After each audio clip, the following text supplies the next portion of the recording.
नमस्कार। अभय न्यूज को समस्त को स्वागत। मु शशिधर रंजित बालेश्वर रे मु आईन व्यवसाय करे। मो घर पुंदा नीलगिरी बालेश्वर।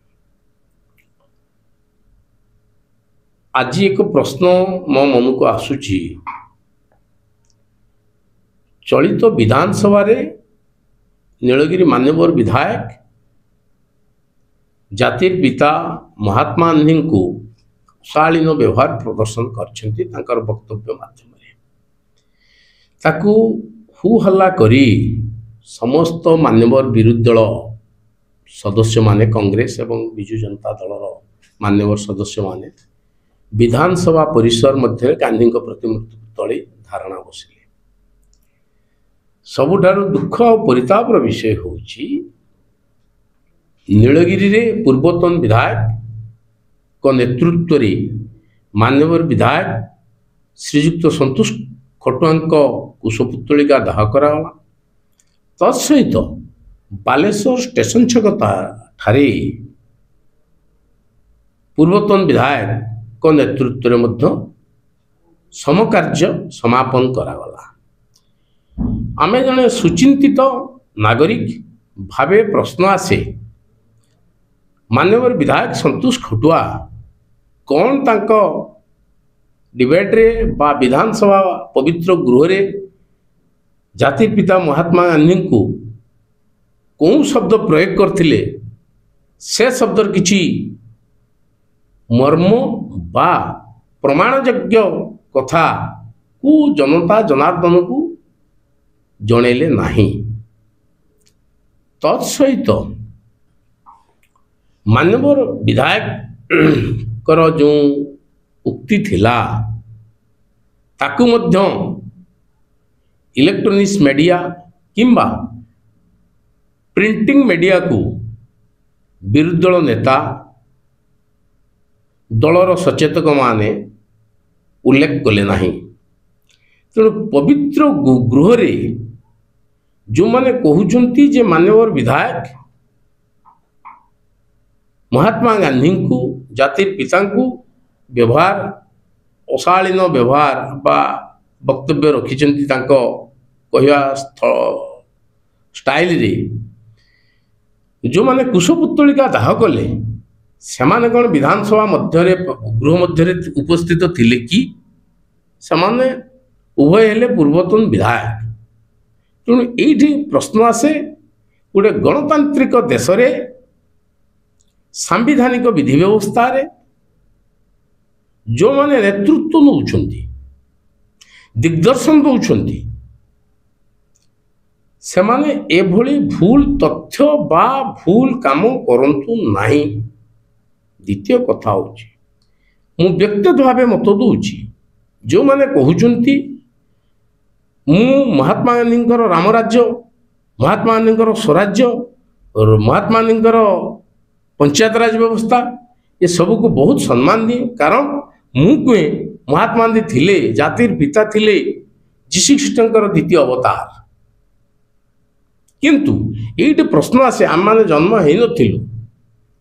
लापायर एक बही लिखिछंती फ्रीडम एट मिडनाइट सेथिरे लिखिछंती जेतले भारत पाकिस्तान भाग हैला सेतबेले रिजर्व बैंक इंडिया रे पैसा रही जाइतला। पाकिस्तान चलियो बोली पाकिस्तान सरकार केमती चलेबे ताको पाखरे गोटिए टंका नथिला। गांधी धारणा रे बसिले अनशन कले। तत्परे भारत सरकार 65,000 टंका कोटी टंका ताकू दियागला भाग दियागला। एठी मो मन में प्रश्न आसे गांधी कहीं धारणार बसिले गांधी कौन चाहूले भारत पाकिस्तान भाग हो जाऊ। एवं जो दिन नयाखाली रे दंगा हैला ता पर दिन गांधी आसीथिले नयाखाली बुलिबाकू। वर्तमान जोटा चट्टग्राम जिले में अवस्थित बांग्लादेश अवस्थित नयाखाली दंगा गांधी बुलीगला परे बिर्ला भवन रे उल्लेख कले जनता को जे नयाखाली रे शांतिपूर्ण भावे सबु धर्म लोक माने कालेपात करछंती। ये कथा शुणी अनेक किछि युवक से परवर्त धारे नथुराम निजे मध्य आसिले देखिले हिंसा कम्युनाल रायट्स।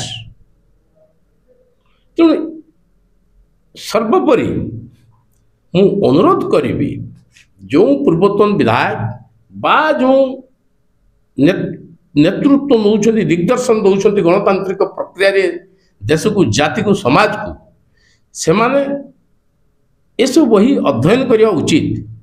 लापार से लिखिले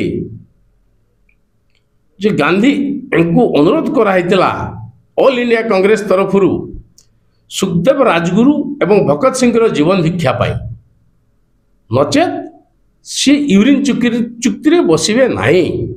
किंतु गांधी यूरिन चुक्ति रे बसिले ये कथा उठे नथिले बोली शेषानंद मल्लिक जोटा अनुवाद करछन्ती गोपाल गोडसेंकर नथुराम गांधी हत्या मु बही रे उल्लेख अछि। ए कथा मु कहू नाही जेहेतु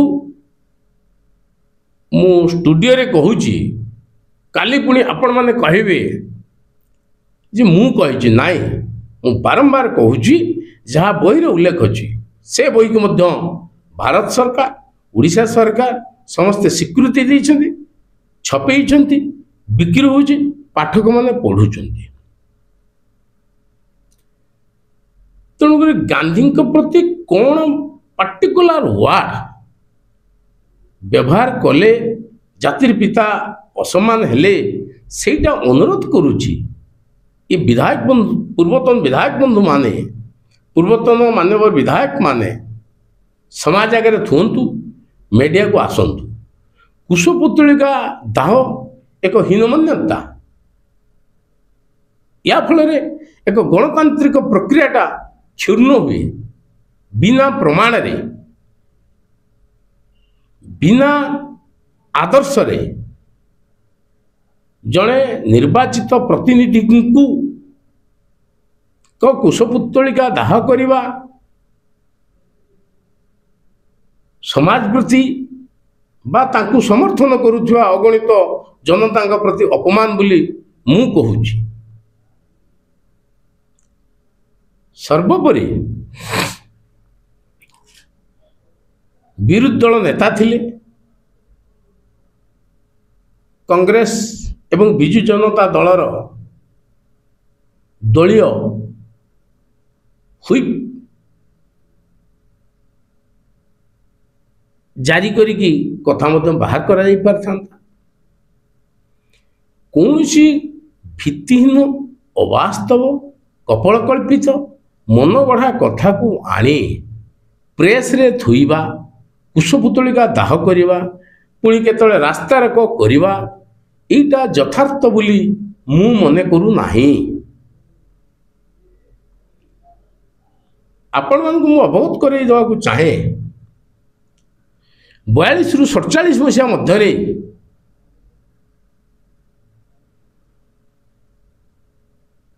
45 रु 47 मसीहा मध्य 72,000 लोकंकर शव आसीथिला भारत को ट्रेन ले। झील बो मानकर माँ मौसी मानकर इज्जत निहाइथिला। ये कथा कौन पूर्वतन विधायक माने